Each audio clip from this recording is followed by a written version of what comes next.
Rocker Pat here. Hey guys, it is an absolutely gorgeous day in the jungle. And man, I am coming to you today live from the SS Rocker Pat. And well, I got some good news and I got some bad news and I got some good news. I don't think I only got good news, but yeah, well, maybe we got some good news and some bad news and maybe some good news and maybe not some such a bad news. All right, let's talk about what's going on with the big bad yellow boat. The fan running right there. I just got through painting in their hood, so I'm on a break between base coat and clear coat. So yeah, let's hang out over here on the boat and see what we got going on. So the other day when we talked last about the boat thing, I said I was going to try to get the starters off of them. Well, I got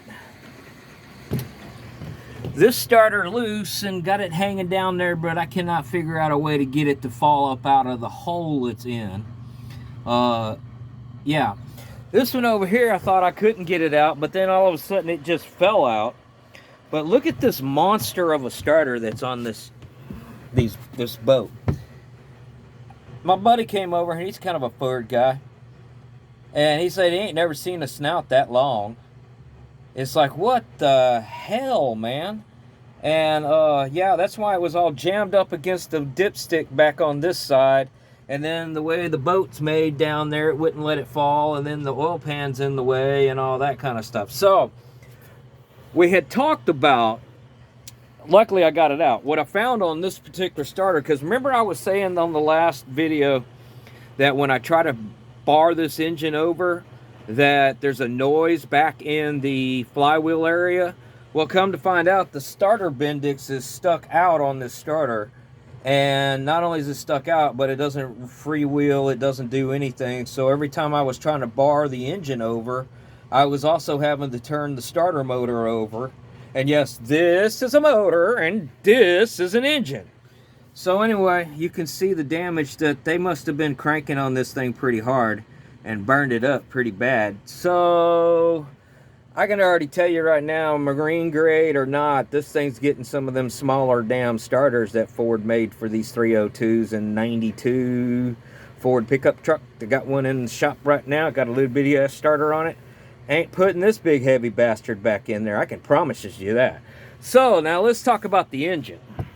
Now that I've got it where I can crank it over and I'm not fighting the starter, I think I know, well, it's not I think I know what's wrong with it. I know what's wrong with it. And I'm pretty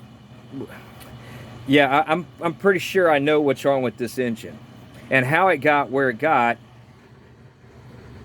how two starters got messed up, I don't know. But that one I can see why they burned this up, because they kept hitting the key. What's wrong with it is, I noticed that when I crank it over and it comes to a dead stop, and when I mean it comes to a dead stop, guys, it's coming to a dead stop. Let me see if I can set y'all on this little tripod that Andy's doghouse sent me. And I'm gonna crank this over. Yeah, y'all sit right there while I crank this over. And you're gonna see what happens is I'm not gonna go far because I got it set pretty close. It just stops, dead stop. I can go back all the way back around and it stops again.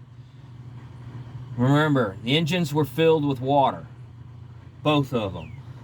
Bet money, water went down the intake manifold through the carburetor, went to one of the cylinders. Somebody hit the key. The piston was at the top of the stroke. It rotated all the way around, and as it's coming back up, it compressed that. It tried to compress that water, and the water didn't compress, and it has cranked the rod sideways, and that rod is now touching the side of the block, stopping the engine from rotating the rest of the way around. That's the bad news. The good news is that the paperwork is in the mail and should be here, I'm hoping by Monday or Tuesday, certified mail. So that's the good news. But the bad news is this engine's got a bent rod. Now, it turns over easy, so I don't think there's anything wrong with this engine anywhere other than they cranked on it when it had a slug of water in the cylinder and they bent the rod.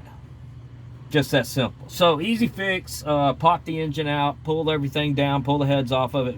Check all the other rods to make sure none of them are bent, and not bent enough that they cause a problem of rotation, but bent in the form that the piston sits a little bit lower down in the cylinder, and then therefore we'll have a little less compression and a little less horsepower out of that cylinder.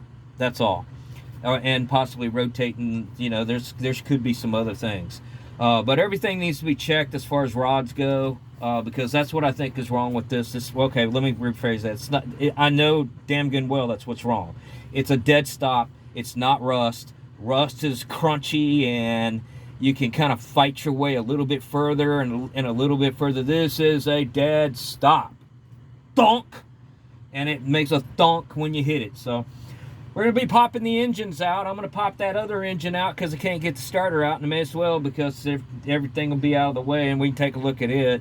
So that's what we're going to be gearing up to do for the next probably 3 or 4 months as soon as I get out of this building. I got to move out of this building. Bidenomics is not allowing me to stay here.